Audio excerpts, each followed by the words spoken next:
Thank you very much and welcome. I want to share my thoughts about Ethereum's cryptocurrency Ether and a potential valuation of this coin. Of course, I don't need to mention that, but this is just the opinion of a simple guy and no financial advice. I won't look at charts or any technical analysis in this video. The only thing I'm interested in is the fundamentals and whether there is a straightforward method to evaluate Ether. In my opinion, there is no traditional method that you can fully capture Ether's value with. This is what I want to show in the following. There are several traditional asset valuation methods that you might think could apply, but they all struggle to address Ether's unique features. By the way, while I'm focusing on Ether today, many factors I mentioned also apply to other cryptocurrencies, whereby there are significant differences. But when it comes to Ethereum's competitors, other layer 1 solutions, which are Ether-like, you could apply many of the factors I mentioned also to their valuation. Ether shares some aspects and maybe even many with bonds, currencies, commodities, and equity, but none of these comparisons align perfectly. This is a very complex topic that cannot be underestimated, and I'm not going to solve it here. There have been a couple of highly qualified people who provided very reasonable and highly qualified content about that. And they try to solve it. In my view, it's not really possible currently. It has to evolve. And this video is meant to provoke thoughts and encourage discussions. Ether could be treated like a bond, but it is not. Yes, you can earn staking rewards, and there's also the opportunity to extract more value through MEV. But Ether has a default risk that is completely different from bonds issued by corporates or governments. Ether risks include technical uncertainties and the absence of a central entity guaranteeing its stability, and this might be the main difference already. It's a decentralized undertaking, which already makes it incomparable to traditional bonds. If you compare it, for example, to government bonds, then the currency risk would be massive due to Ether's extreme price volatility. So it's extreme in relative terms compared to other fiat currencies. And when we look at staking yields, which are in the low single digits, then Ether would appear heavily overvalued if treated as a bond.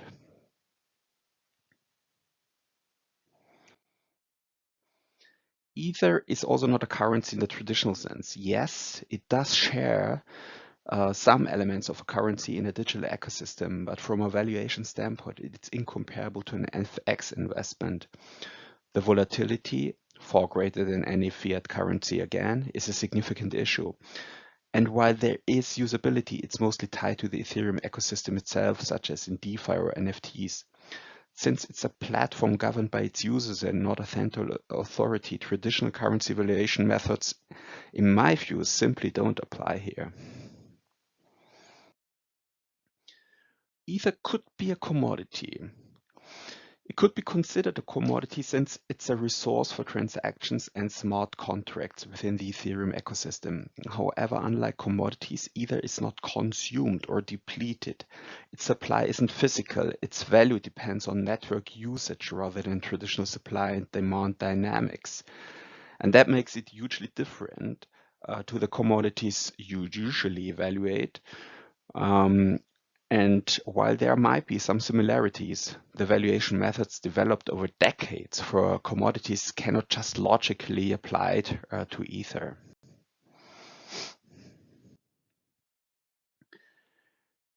Ether might be evaluated similar to equity. But also here, it's not really equity. As I've said before already, there is no central authority. There is no corporation with a management behind Ethereum that controls its growth or fortune. There are, however, certain parallels. So you could view transaction fees as comparable to revenue. You could view staking rewards comparable to dividends. And yes, if you look at Ether, it provides you with governance rights, and that could be also comparable to shareholder rights. But in my opinion, if you evaluate Ether solely as an equity, the decentralization and external usage of the Ethereum platform and network wouldn't really be sufficiently considered.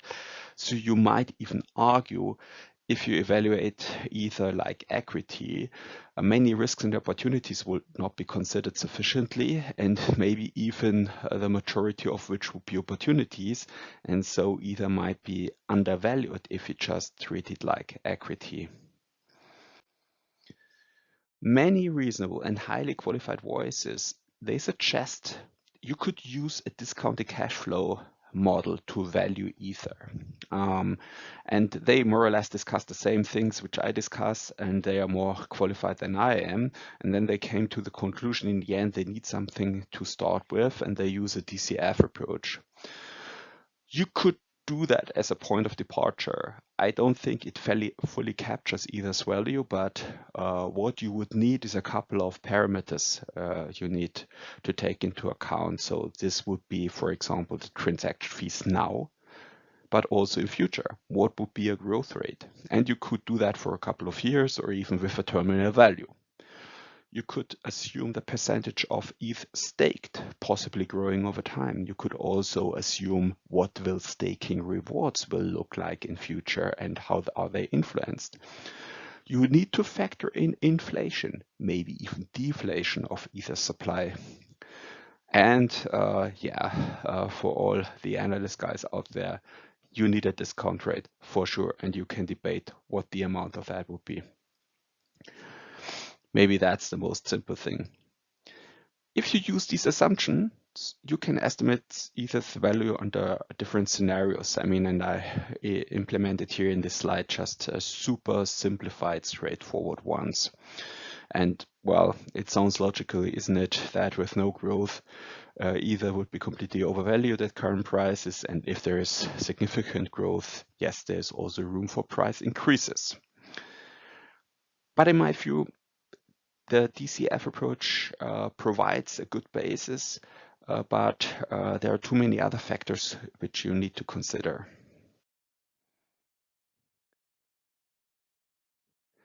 For example, there are a couple of risks and opportunities which are hard to reflect in a DCF valuation. Sorry for that, but yes, there's still regulatory uncertainty.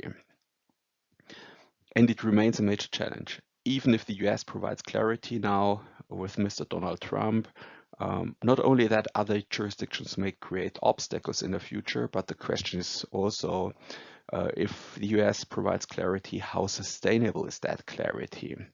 And how many questions will remain in future?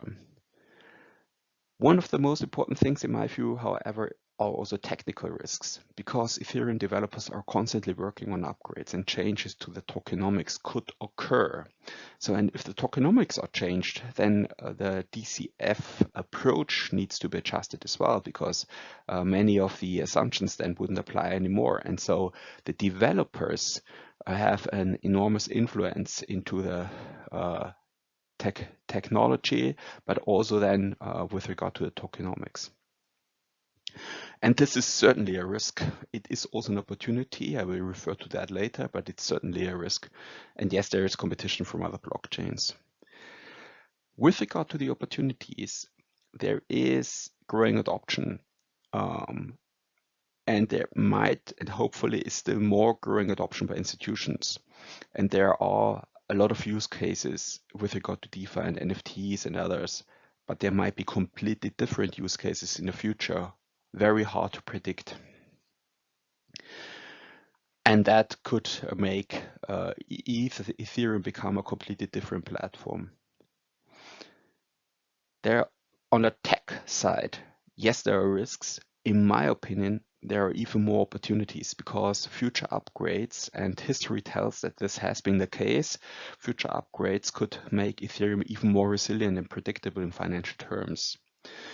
And so, in my opinion, I hope that this becomes true and that, for example, when it comes to the inflation-deflation mechanism, when it comes to staking rewards, when it comes to transaction fees, that they become even more predictable.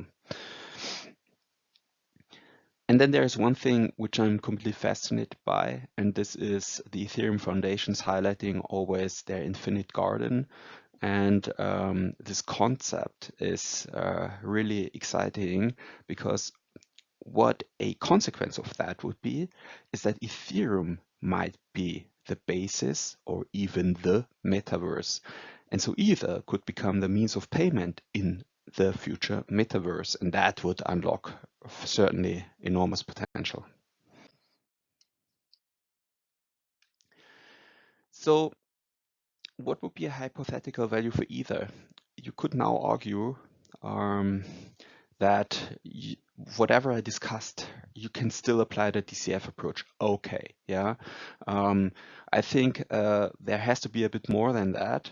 But if you use that DCF approach, and if you just implement risks and opportunities like with a corporate or with a government, for example, then you could calculate Ether's value again under various assumptions. What I wanted to show, however, is that these scenarios are completely different. This is not only about growth, and this is not only about applying a discount rate, and this is not only applying how much Ether will be staked or not. So the scenarios you could come up with are the regulatory crackdown scenario, is the metaverse boom scenario, and so on and so forth. And then the value could be close to zero, or could be 10x more or less of what the value is right now. All of that can be easily justified. So there could be disastrous outcome, and the infinite garden could become a paradise. And so based on these scenarios, you can see the range of value which is possible. And so what I, in the end, want to tell you is that I think the current market cap of Ether is just rather random. It doesn't really justify Ether's value based on traditional DCF methods. The true value could be completely different, and it's really super hard, if not currently impossible, to evaluate that. So what we need are new frameworks, and I think it will be just a matter of time, because Ethereum has a unique role. It's not the only cryptocurrency which has this unique role, but it has a unique role in a decentralized world. Okay, that's it. My great thoughts about Ethereum's valuation. Would be happy if anybody listened to this. Would be happy for any feedback you have. In the end, this is just, as I said, thought-provoking. And if you have any comment to this, well, I would be grateful and happy to discuss. Thank you.